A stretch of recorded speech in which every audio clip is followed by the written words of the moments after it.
কলকাতা টিভির পর্দায় আপনাদের সকলকে স্বাগত। আমি পূজালি রয়েছি আপনাদের সঙ্গে। এসটিএফ এবং জেলা পুলিশের তরফ থেকে কিন্তু 3জন পাক আইএসআই চরকে কিন্তু গ্রেপ্তার করেছে, যাদের মধ্যে নাম রয়েছে মোহাম্মদ শফিকুল ইসলাম, নূর নাসিরুদ্দিন আলী এবং রাশিদুল ইসলামকে কিন্তু গ্রেপ্তার করা হয়েছে।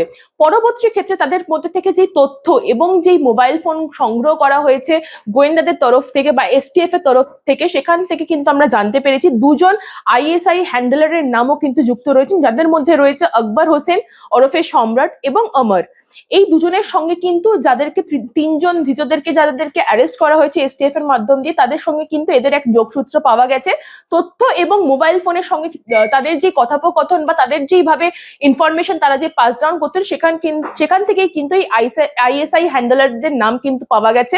পরবর্তী ক্ষেত্রে এই 2জন অর্থাৎ এই আইএসআই হ্যান্ডলারের নাম আকবর হোসেন ওরফে সম্রাট এবং এই ওমরের সঙ্গে কিন্তু টাকা পাচার অর্থাৎ এই যে জাল নোট যে পাচারের যোগসূত্র আছে, সেখানেও কিন্তু এই যোগসূত্রের কোনো না কোনো লিঙ্ক পেয়েছে এসটিএফ এর তরফ থেকে কিন্তু এটা দাবি জানানো হচ্ছে। পরবর্তী ক্ষেত্রে যেটা জানা যাচ্ছে, পাকিস্তানের যে সিম কার্ড অর্থাৎ এই 2023 সাল থেকে অল টোটাল যে সিম কার্ডের যে পাচার বা জাল নোটের পাচারের সঙ্গে কিন্তু এদের এই আইএসআই হ্যান্ডেলের নাম বা তাদের যে যোগসূত্র কিন্তু পাওয়া যাচ্ছে এবং তার সাথে সাথে 12টি অন্তত কমপক্ষে 12টি সিম কার্ড কিন্তু পাঠানো হয়েছে। ভারতের যে সিম কার্ড অর্থাৎ ভারতের যে 12টি সিম কার্ড, যেটা এখনো অব্দি এসটিএফ এর তরফ থেকে আমরা জানতে পারছি, ভারতের 12টি সিম কার্ড কিন্তু পাকিস্তান অর্থাৎ নেপালের মারফত কিন্তু আইএসআই এর তরফে পাঠানো হয়েছে এবং তার পাশাপাশি 2জন যেই মিডল ম্যান যাদের তরফ থেকে এই জিনিসগুলো হয়েছে তাদের নামও রয়েছে।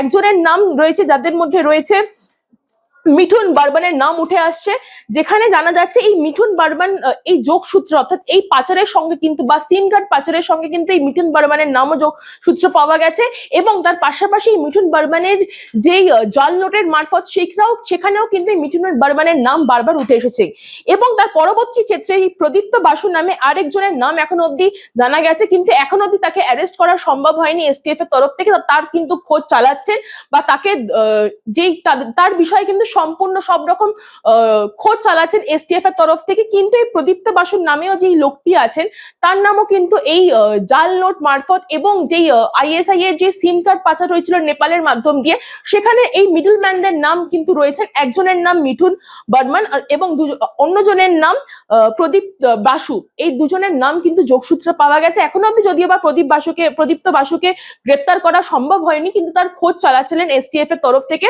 কিন্তু এই 2জনের মধ্যেও কিন্তু এক যোগসূত্র ছিল, অর্থাৎ এই যে ধৃতদেরকে অ্যারেস্ট করা হয়েছে যাদের মধ্যে রয়েছেন যে এসটিএফ এর হাতে যারা 3জন ধৃতরা অ্যারেস্ট হয়েছেন তাদের সাথে কিন্তু আইএসআই হ্যান্ডলারের নাম রয়েছেন, যেখানে রয়েছেন আকবর এবং ওমরের নাম।